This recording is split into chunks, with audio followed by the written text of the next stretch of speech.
ਤੂੰ ਅੱਜ ਤੋਂ ਬਾਅਦ ਮੇਰੇ ਨਾਲ ਕਿਧਰੇ ਨਹੀਂ ਜਾਣਾ, ਮੈਂ ਤੈਨੂੰ ਦੱਸ ਦਵਾਂ। ਆਹ ਮੈਂ ਕੀਤਾ ਕੀ ਏ? ਹਰ ਜਗ੍ਹਾ ਤੋਂ ਜ਼ਲੀਲ ਕਰਾਣੀ ਹੈ, ਕੈਂਚੀ ਹੈ ਜੀ ਇਹ। ਕੀ ਜ਼ਲੀਲ ਕਰਵਾਇਆ? ਆ ਤੈਨੂੰ ਮੈਂ ਪਿੰਡ ਲੈ ਕੇ ਆਇਆ, ਥੋੜਾ ਜ਼ਲੀਲ ਕਰਾਉਣ ਡਈ ਏ। ਓਏ ਮੈਂ ਪਿੰਡ ਲਈ ਮੇਰੀ ਪਿੰਡ ਆਈ ਆ, ਮੇਰਾ ਪੁੱਤਰ ਪਹਿਲੀ ਵਾਰੀ ਪਿੰਡ ਆਇਆ, ਕੀਤਾ ਕੀ ਐਸਾ? ਕਰਨਾ ਤੁਹਾਂ ਕੀ ਏ? ਉੱਥੇ ਮੈਨੂੰ ਪੈਲੀਆਂ 'ਚ ਲੈ ਕੇ ਗਿਆ ਵਾਂ, ਹਾਂ ਉਹ ਤੂੜੀ ਦੀ ਵੱਡੀ ਸਾਰੀ ਢੇਰ ਲੱਗੀ ਹੁੰਦੀ ਏ, ਉਹਦੇ ਸਾਹਮਣੇ ਖਲੋ ਕੇ ਦੁਆ ਮੰਗਣ ਲੱਗ ਪਈ। ਮੈਂ ਕਿਹਾ ਇਹ ਕਰਨ ਡਈ ਏ, ਕਹਿੰਦੀ ਮੇਰੀ ਦਾਦੇ ਦੀ ਕਬਰ ਏ। ਤੂੰ ਜ਼ਲੀਲ ਕਰਵਾਉਣ ਡਈ ਏ ਹਰ ਕੀ ਜਗ੍ਹਾ। ਜ਼ਲੀਲ ਕਰਵਾਇਆ? ਉਹ ਜਾ ਟੁਰ ਜਾ, ਤੂੰ ਜਾ ਟੁਰ ਜਾ। ਹਾਏ ਹਾਂ ਹਾਏ ਵੇ ਮੇਰੇ ਜਵਾਨ ਪੁੱਤਰ ਦੇ ਸਾਹਮਣੇ ਮੈਨੂੰ ਹੱਥ ਚੁੱਕਣ ਦੇ। ਨਹੀਂ ਤੂੰ ਲੜਨੇ, ਮੈਂ ਤੈਨੂੰ ਦੱਸ ਦਵਾਂ ਬਾਅਦ ਆ ਯਾਰ। ਵੇ ਮੇਰੇ ਨਾਲ ਲੜੀ ਨਾ ਵੇ ਤੂੰ।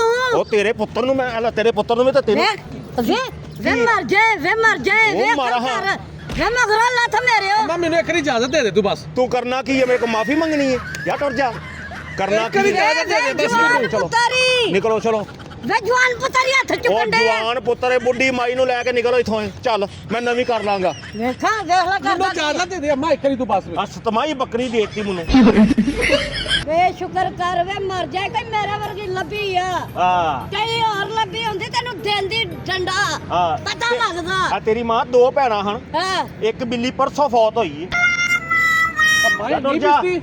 ਵੇ ਟਰ ਜਾਨੀ ਆ ਵੇ ਮਰੇ ਜਾ ਤੂੰ। ਮੇਰੇ ਮਗਰੋਂ ਲੱਥ ਆਵੇ। ਜਾਨ ਛੱਡ। ਇਜਾਜ਼ਤ ਦੇ ਦੇ ਇੱਕ ਵਾਰੀ। ਉਹ ਤੂੰ ਕਾਹਦੀ ਇਜਾਜ਼ਤ? ਮਾਮਾ ਜੇਬ ਕੱਟਣੀ ਮੇਰੀ, ਕਾਹਦੀ ਇਜਾਜ਼ਤ ਦੇ ਦੇ। ਪੁੱਤਰ ਦਫਾ ਕਰਾ, ਅਸੀਂ ਨਹੀਂ ਇਹਦੇ ਬਾਰੇ ਹੁੰਦੇ। ਆ ਜਾਓ ਮਗਰੋਂ ਲਵੋ।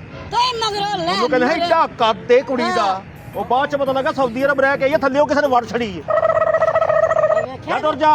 ਵੇ ਟਰ ਜਾਨੀ ਆ ਮਰੇ ਤੂੰ। ਉਹ ਗੱਲਾਂ ਕਰਨੀਆਂ ਤੂੰ। ਵੇ ਲੈ ਮਾਂ ਆਪਣੀ ਨੂੰ ਨਿਕਲ, ਚੱਲ ਚੱਲ ਨਿਕਲ, ਚੱਲ ਚੱਲ ਤੂੰ ਵੀ। ਮੈਂ ਕਦੀ ਤੈਨੂੰ ਇਜਾਜ਼ਤ ਦੇ ਦਿੰਦੀ ਨਾ। ਮੌਤ ਜੋਗਾ ਕਰਦਾ ਕੀ ਹੈ? ਬੁੱਢੀ ਵੇਖ ਲਓ ਮੇਰੀ, ਲਾਟੂ ਵਗਰਾ ਦੀ ਬੁੱਢੀ।